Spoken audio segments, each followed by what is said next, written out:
Well, a very good morning on the 10th of May 24. Isn't it fabulous? So apart from the background traffic, all's very well and peaceful in the garden. I've put out a plentiful food source for the birds. They don't really need it so much at this time of year, but it gives them a little bit extra energy so they can go hunting for whatever they need to do. I had to attend to my lawn. It was getting a bit tacky, but I don't like doing it too early because there's daisies and dandelions and all the rest of it. I took the dandelions in myself, washed them and made a brew, and I felt better from doing so. But it was at the day before yesterday, perhaps I cut it, and yes, and of course the birds they like the dandelions because they can take the florets when they turn into those little fairy things with all the seeds. They like that, and they like to take it in and put it in their nests and stuff as well. So I was doing some work yesterday, preparing my pots for planting. Doing a lot of stuff yesterday actually. I was very, very busy indeed. And this is a little round here. I was watching it the other night ago in the late evening, and it was just floating around in the wind like a fairy. She's very beautiful.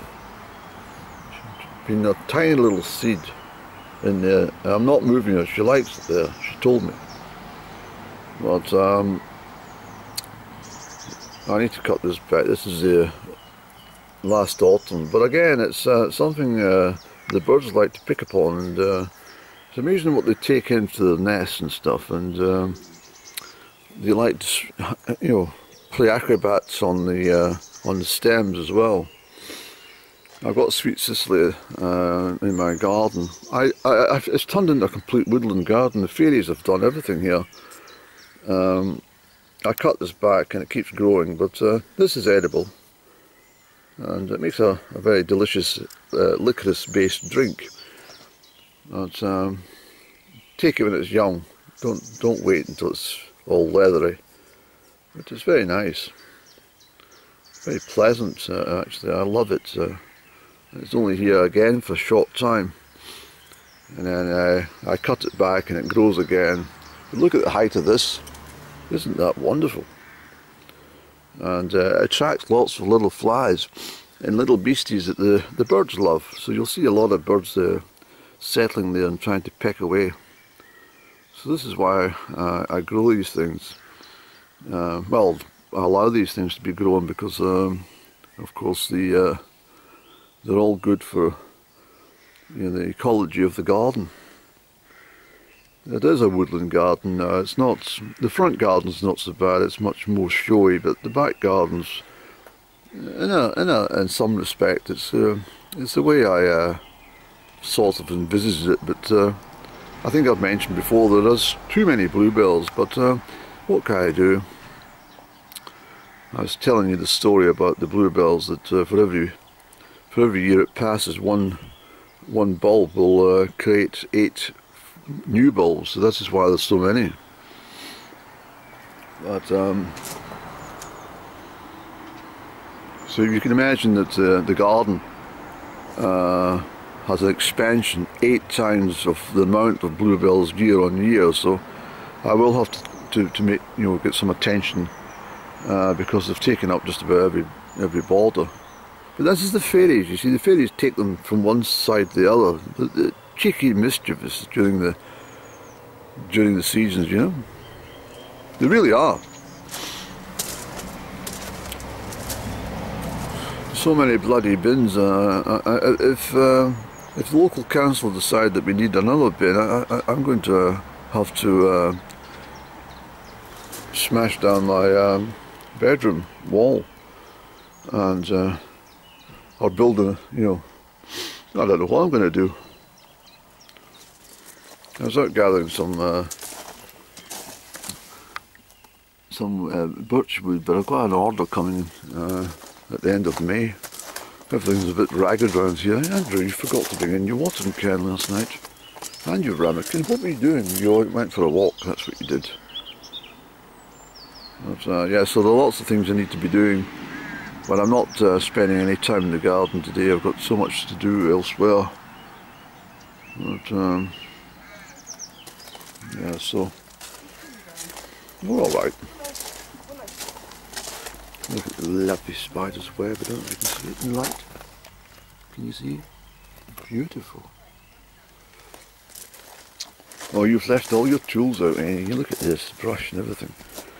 Here's yesterday's upplanting of the rosemary, which I love. I love rosemary in my potatoes. I do. I think there could be an element of middle class within my own blood, when I think about it. Yes. Adding herbs to food. I think that's a very middle class thing, isn't it? The sparrows are up there. You see them?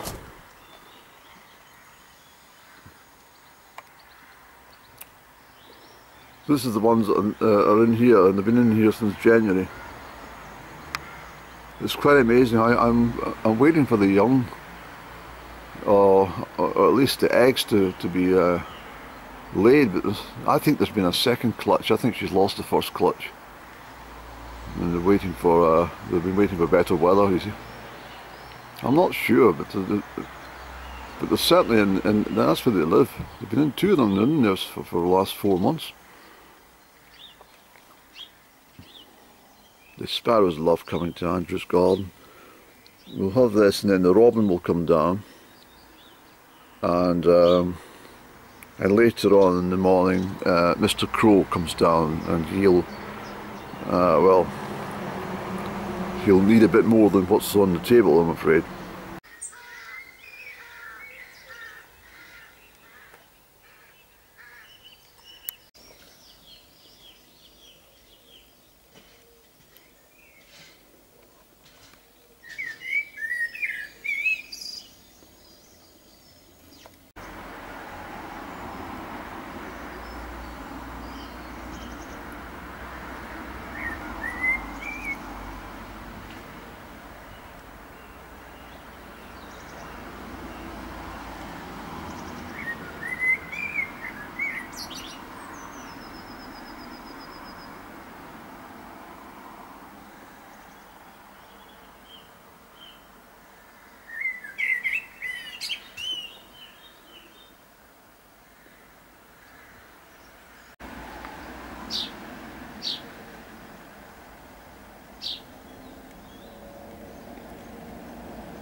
Here's Mr. Robin.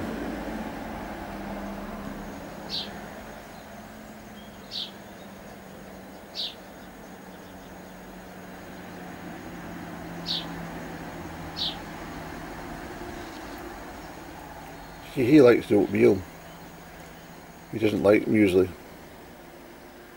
He's very fussy. He prefers the oatmeal.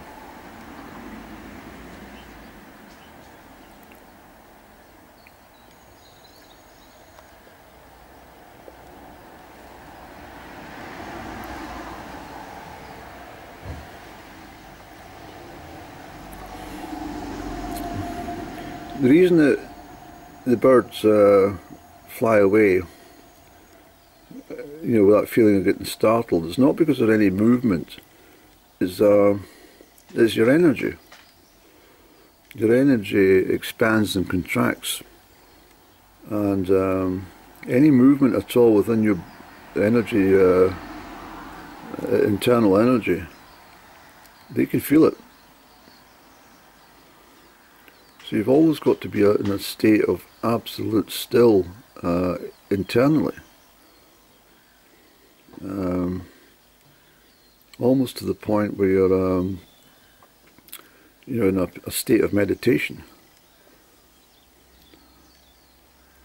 Of course, the birds do get used to you, but as I say, your energy is always, moving.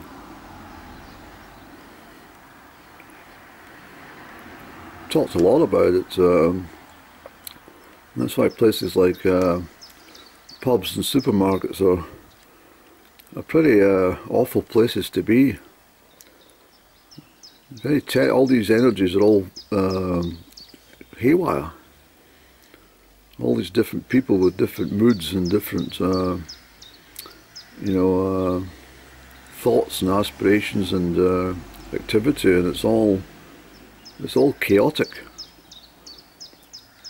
But if you're sitting like by the river on your own and you calm yourself to a point of meditation, that's when all the fairies come to see you, and the birds and the animals. You need a certain point of calm. So even though I'm standing here with the camera pointing at the bird table, these birds can still feel my energy floating backwards and forwards. And as much as they're used to me, they still have a degree of uncertainty as to why I'm standing here like this. So I'll let them get on and get their breakfast and give them peace. And they'll be down in a moment. I can guarantee as soon as I close this camera, close the door, they'll all be down. Alright, so I put in fresh water for the birds because they like a drink of water, and they also like to have a little bathe. And you can see I put some cheese out. This is red Leicester.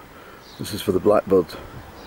The blackbird absolutely loves red Leicester, whereas the robin prefers Edam cheese or double Gloucester. He's much more into the paler cheeses and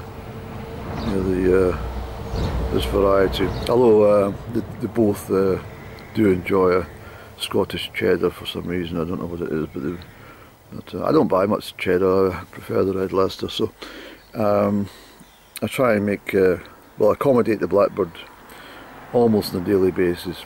Mr. Crow's been down already, so he's gobbled up some of the oatmeal.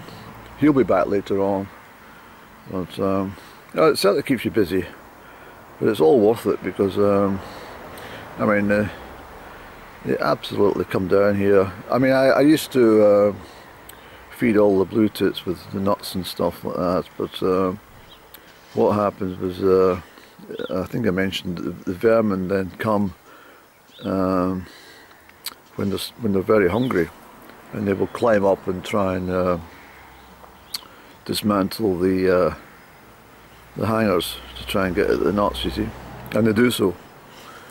Speaking of the crow, he's just appeared on the round tree there, so he knows he's a bit cheeky because he knows that's for the blackbird, not for him, but I can guarantee he'll be down in a couple of moments. He doesn't have any friends, that crow. He just hangs around on his own the whole time, and he's a delightful bird, very chatty. I find his leg, which he hurt his leg, I put in a couple of prayers from his last at Almarie Kirk, and I'm pleased to say that he's all right again. So it's all good. Well, I shan't linger. I've got a busy day ahead of myself, so I shall leave the birds to their own devices from now on.